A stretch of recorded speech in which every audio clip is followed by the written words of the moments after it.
because this is kind of a missing link, so to speak, between old MPCs and new MPCs. You know who it is. How's it going, everybody? You know who it is. My name is Sanwoo, and as you can see, we've got the Polyend Tracker Mini and the Polyend Tracker Plus here. And in today's video, I want to give you a unscripted review of both and also compare them to each other, see which one is the right one for you. And yeah, just have a look at them, what I think of them in general, and where they sit in the very competitive market of Grooveboxes. To get straight to the point, if I had to decide which one to keep, it would definitely be the Tracker Plus. And that's not because it has more features than the Tracker Mini, because under the hood they are basically the same. They have great sampling capabilities, they have wavetable synthesis, they have different synth engines as well as a drum synth now since the update for the Tracker Mini. So both super capable Grooveboxes in their own right. The only hardware differences in terms of internals would be that this one has a built-in microphone as well as a battery, and this one doesn't have a microphone, but it has a radio tuner built in, so you can sample directly from the radio. The big difference though is when it comes to interfacing with the software, because as you can see, the Polyend Tracker Plus has these 48 pads here, which you can use to directly trigger your different sample slices or your different notes of the synthesizers, as well as a lot of dedicated buttons to get to all of your different menus. If I want to get to different menus on the Tracker Mini, I gotta press Menu and then click my way to whichever menu I want to go to and release the button. It doesn't seem that difficult to do, and it isn't really difficult. However, I find that these hardware buttons here are quite hard to press, and I found my fingers getting tired, for example, when doing a lot of sampling and sample editing. Whereas on the Tracker Plus, you've got these very easygoing kind of keyboard keys here, as well as having more input methods of the jog wheel. So instead of, let's go to the instrument menu here, instead of having to press down, down, or in larger increments, on this one I can just use the jog wheel, which also seems to have some acceleration built in. So I feel that the interfacing is just so much quicker with this. This becomes even more apparent when we take a look at these pads down here. So let's take the example of slicing a sample and see how many clicks it takes us to get to a certain function. So here, one press to get into the sample playback menu. We are, in this case, already on the beat slice mode. And let's say I want to select a different sample slice here. I just press this and the slice plays immediately. So it's just 2 clicks to get to a certain slice. On here, we press once the menu, then we press 1, 2 to get to the sample playback menu. So that's 3 clicks already. We release this. Then if we aren't already on the slice menu, we would have to press here, but let's not count that. So and now, let's say I want to get to this slice, 1, 2, 3, 4. So that, what was that? 7 clicks already just to get to this slice, and then 8 to play it back. I don't have the sound connected, but it's playing back. So you can see 8 clicks versus 2 clicks here. And of course, this kind of thing adds up over time. And then if I wanted to get to another slice and play that back again, I would have to navigate with these to the slice and play it back. Whereas here, I can just directly go. And not only does that mean more clicks to get to your desired sample slice, but also the playability of it, because if I have my slices laid out in front of me and I can just go. That is a much better sample workflow to me because I can try out which samples go with one another and in which order I want to actually place them into my tracker.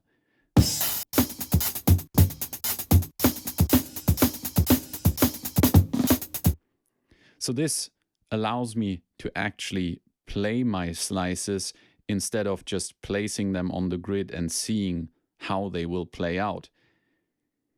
If I wanted this kind of workflow with the Tracker Mini, I would have to connect a MIDI keyboard.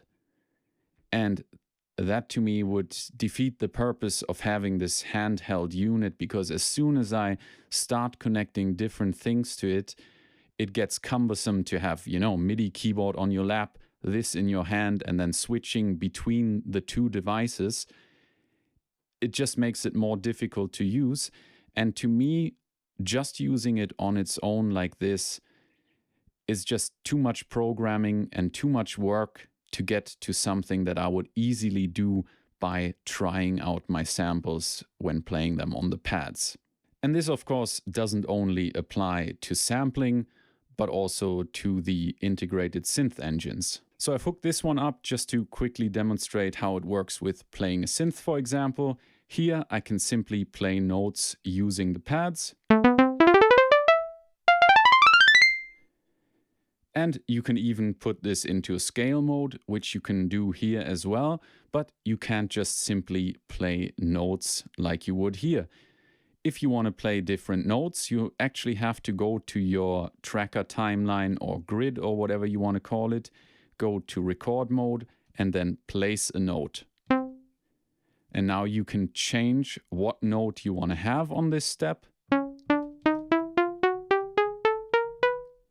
And you can now do that multiple times and create your sequence this way. Of course, these notes don't match right now, but that's beside the point.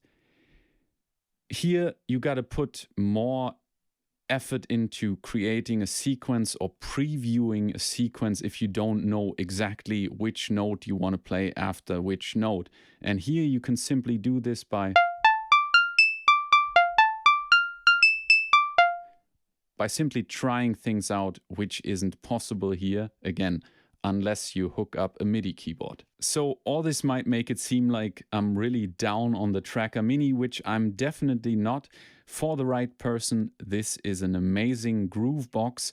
And as I said, they have the same features inside, which are really amazing. But let me get to some of the specific pros for the Tracker Mini. I think it sits nicely in the hand, really Game Boy-like. It's well executed in terms of a handheld groove box. Also, the battery life is definitely sufficient. I haven't measured it, but I never thought, wow, this drains really quickly. In addition to that, you've got all the ins and outs you need. Line in, line out, MIDI in, MIDI out. You've got the USB-C port, which also handles USB audio interface capabilities, because both of these can send all their separate tracks to your DAW, similar to what Elektron is doing with Overbridge. And that is, of course, a very, very big feature.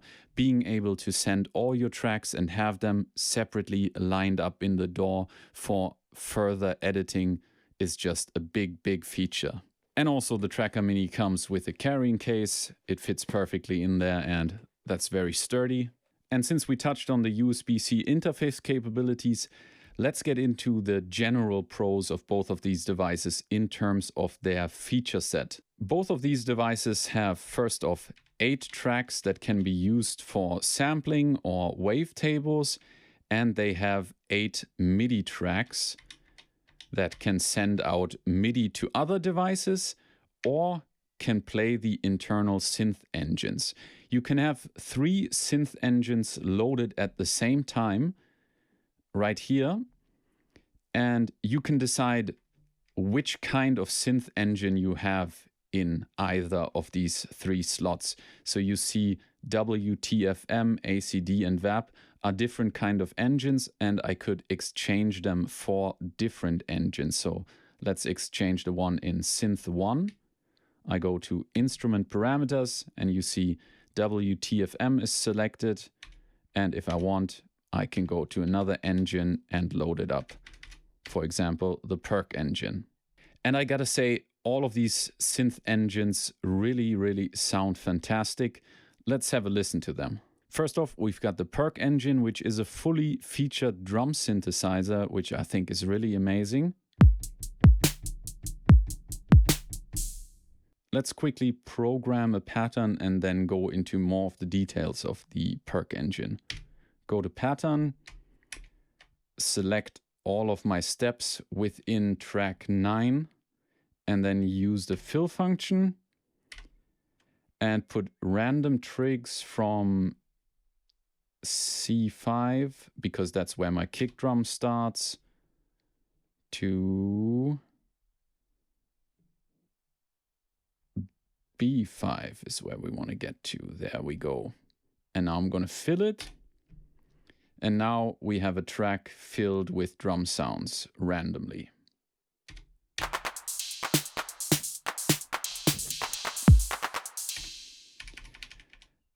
Let's edit it a little bit and put some kick drums in there in the right spaces. So one here, and I'm gonna turn step jump to 4 and put some kick drums in.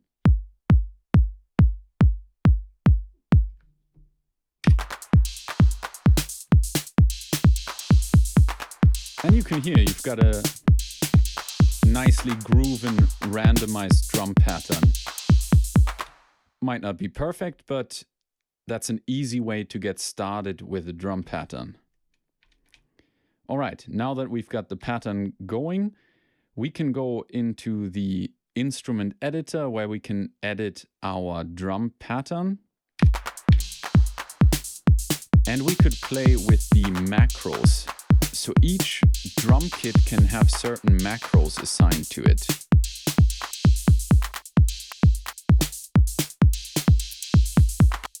So here we are changing the claps in some way.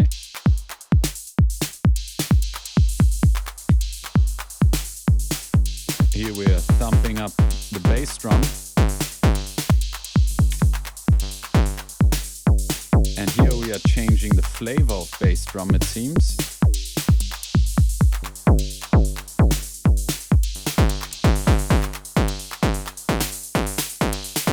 Thinning it out a bit.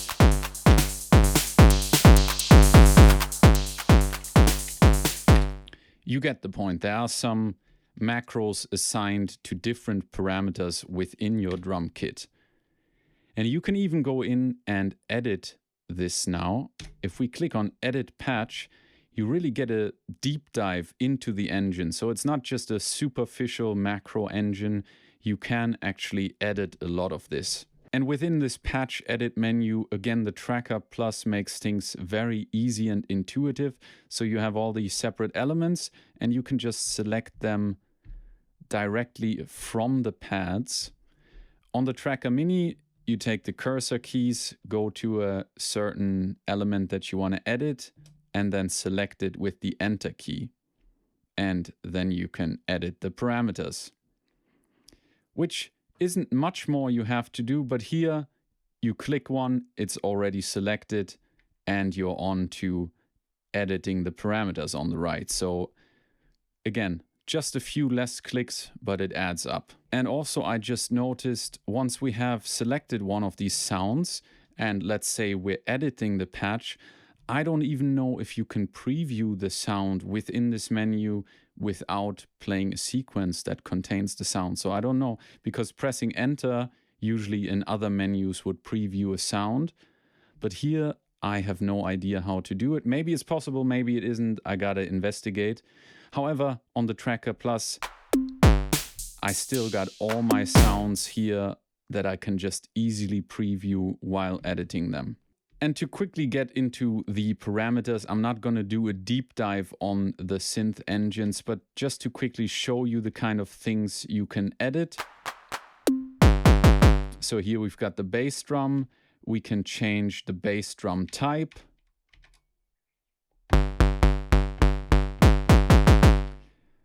Which right now it's pretty overdriven, so you don't hear much of a difference. But now you can. Different waves for the body and so on. You can change the attack.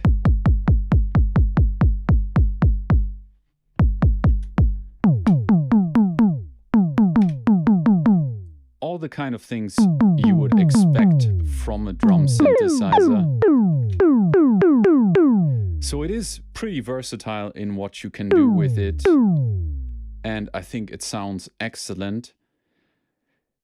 And again, for each of the different sounds, you have these parameters. And down here, we've got the macro section. So before we played a little bit with the macros, we can actually define what they are doing. So we can assign these macros to different parameters within our drum kit, and we can select by how much they will be influenced at maximum value and so on. So that's really cool. You can get really deep and create your own sounds with this. But there are also a lot of preset patches, which we're gonna have a listen to now. So we're on perk, load patch, and let's play our pattern and go through these different presets. Which is really cool, you can immediately preview them. And you can hear they are thick.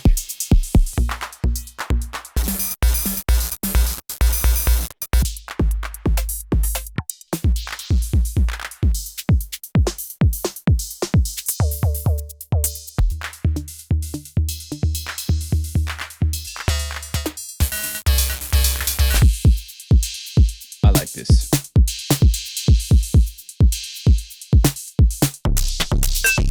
And I think the perk engine really completes it as a self-contained unit, because you've got sampling, you've got drum synthesis, and you've got normal synthesis for notes. Yeah, really, really great combo. But let's go into our pattern and add a synthesizer. So now we loaded instrument number 2, which has the acid engine in it. We can also again easily switch which engine.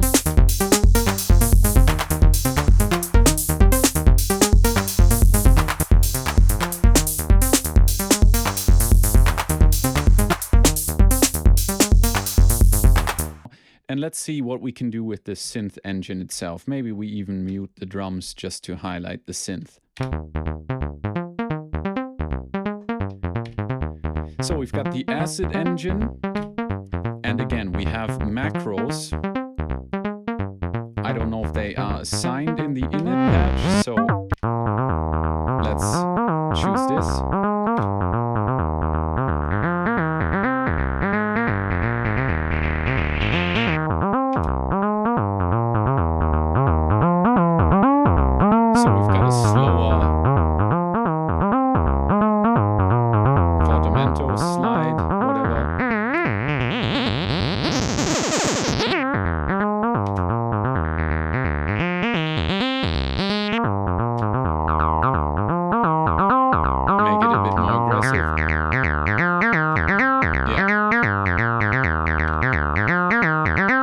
So everything you would expect from a 303 style synth, but let's go through the different patches because it can do more than just that.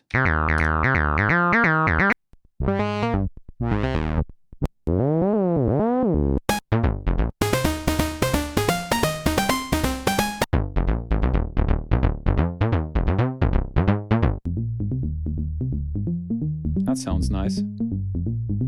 If you got headphones.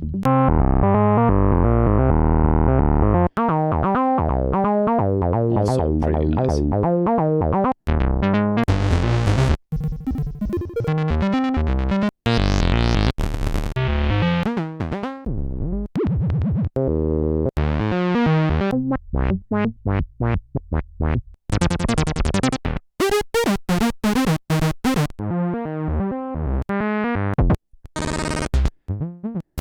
right, let's get to the FAT engine, which I can only assume is some type of Moog equivalent.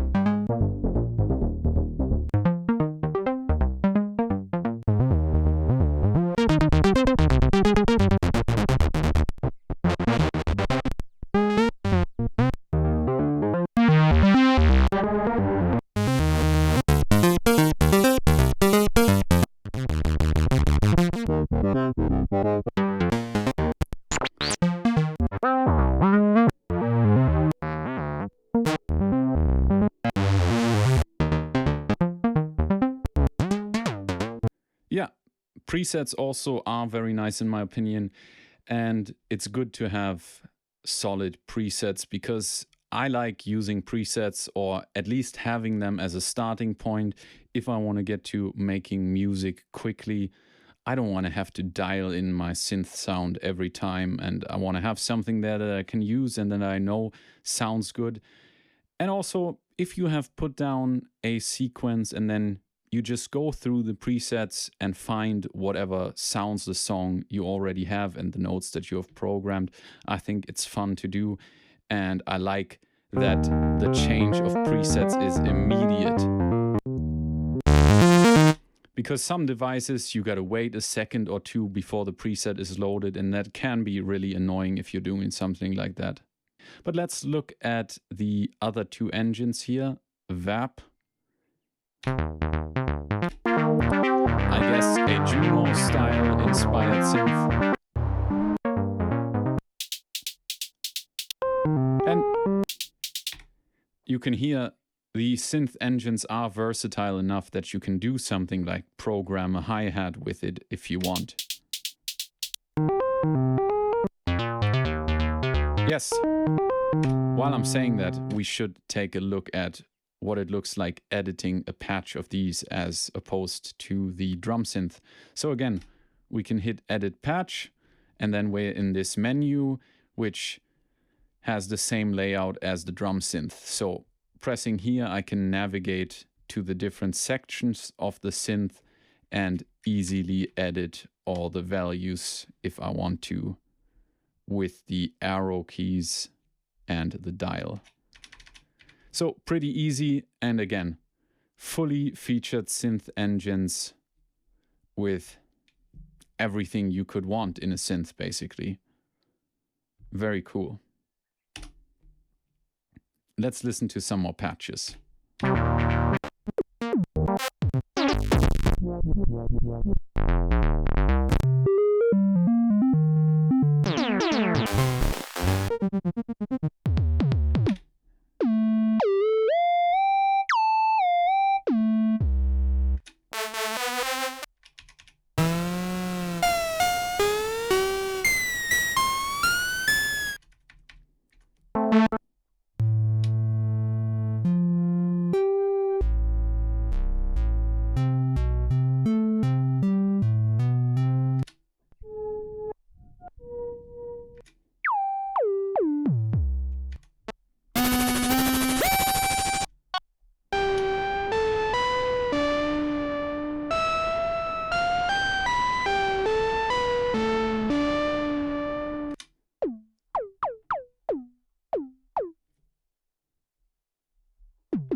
All right, quick look at the last engine, FM engine.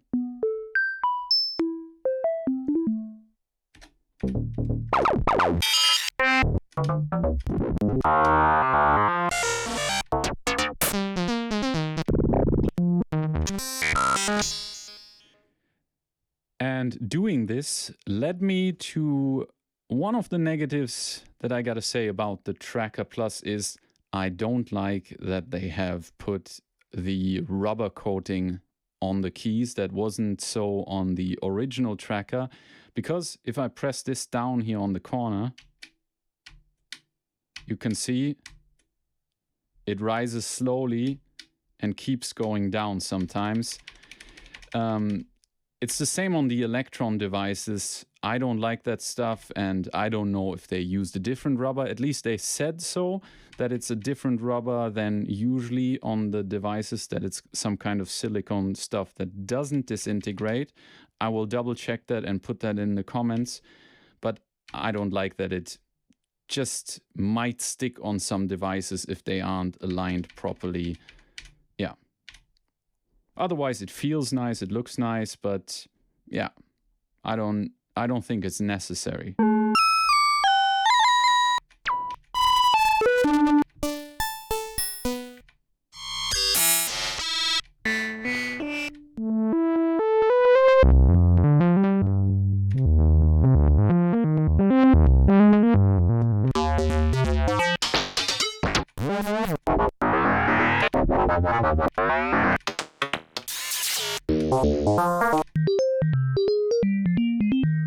So that was the synthesis side of things, and that's of course the newer part of the Tracker Plus and Mini.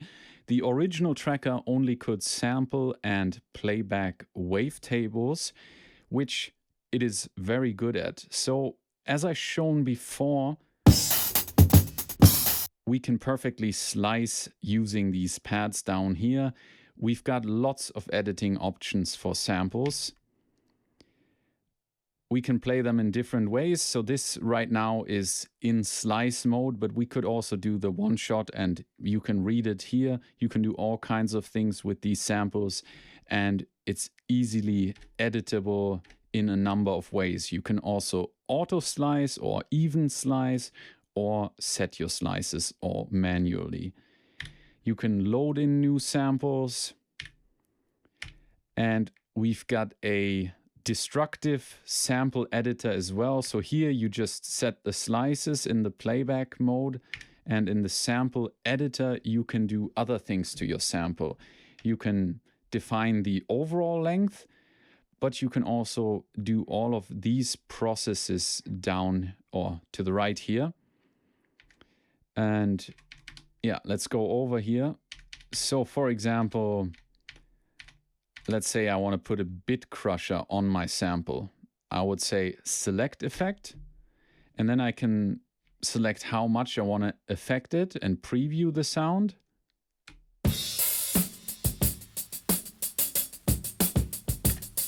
Stop, you can't really hear. Now you can hear the bit crushing that is applied.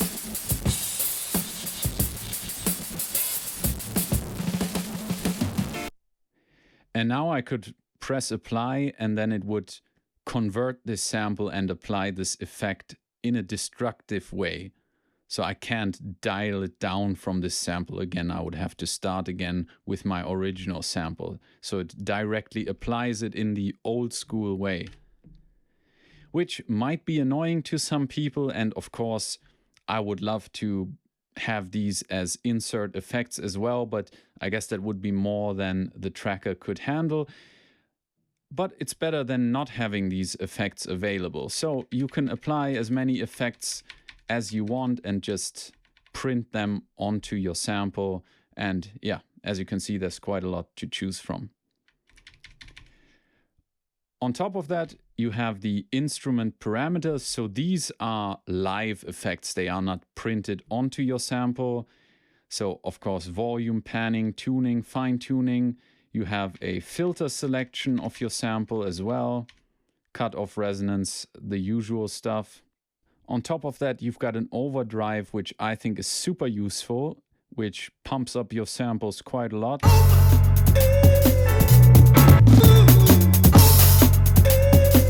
In a very pleasing way, in my opinion. Bit depth.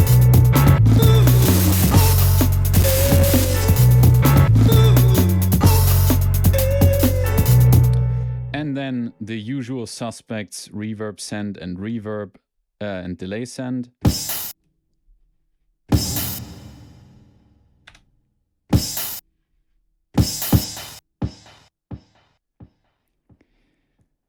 And this leads me to the master section, because reverb and delay are fully editable in the master section right here and right here. So that's pretty nice.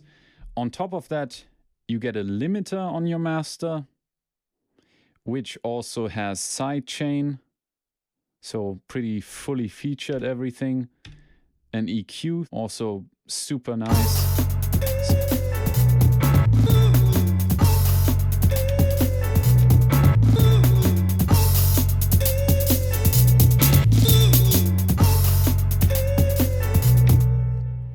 And finally, we've got the saturation and clipping section. Watch your ears, it might get loud. We have different modes of clipping.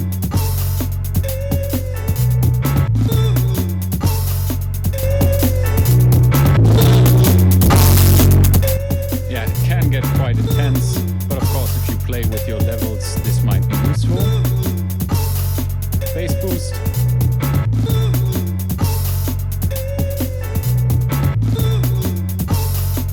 And space.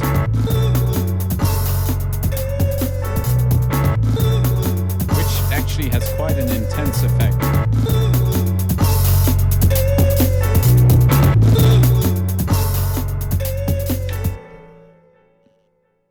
I haven't quite looked into what exactly it's doing, but I guess some mid-side processing. But yeah, it's a very noticeable effect. And yeah, to conclude, there's of course a lot more going on inside of this, but it would take me ages to make a complete tutorial. This is more of a review and an overview of these devices. And yeah, let's sum up my thoughts. Tracker Plus, definitely my favorite. Immediate control at your fingertips and very easily playable. To me, this might be the kind of MPC that people would have been looking forward to in the past before the MPC 1 and the MPC Live and so came out, because this is kind of a missing link, so to speak, between old MPCs and new MPCs. You've got the features of longer sample time and USB audio interface, but you also got an interface that is a little more old school, a sequencer that is a little more old school, and effects that have to be printed onto your sample rather than all being insert effects that you can put on there live and exchange at any time. And also there's some limitation of having 8 sample tracks and 8 MIDI tracks.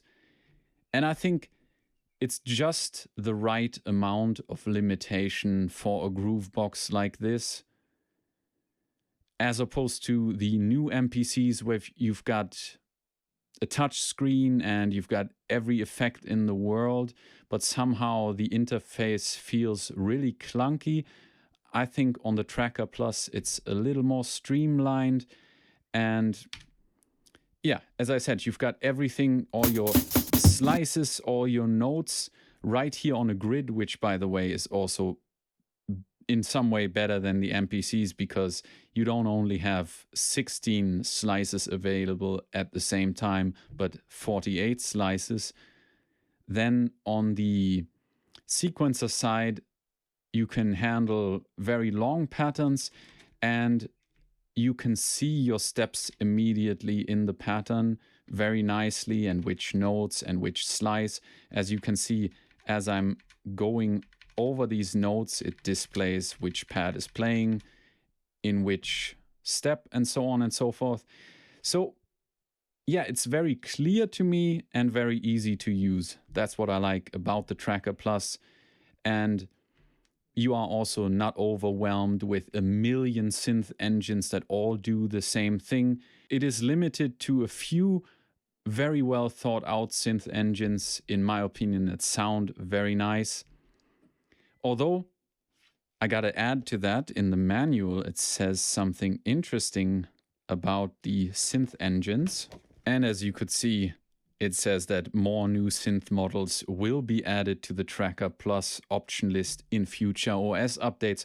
So that is a pretty nice detail that I haven't heard anyone talk about before, that they committed in their manual to saying that there will be more synth engines in future. And speaking of manual, I like printed manuals, so they included printed manuals for each of these devices.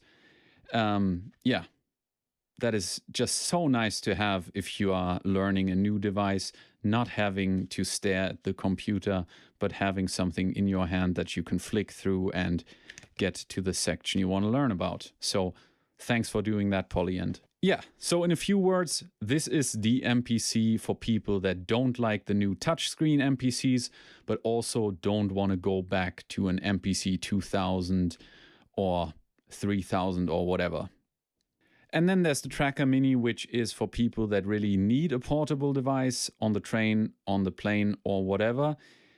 And for people that are okay with entering notes in a tracker way by selecting a note and placing it onto the grid rather than playing anything live. Because as I said, as soon as you want to play notes live into the sequencer and easily preview things, you will have to attach a separate MIDI keyboard of sorts in order to do that easily.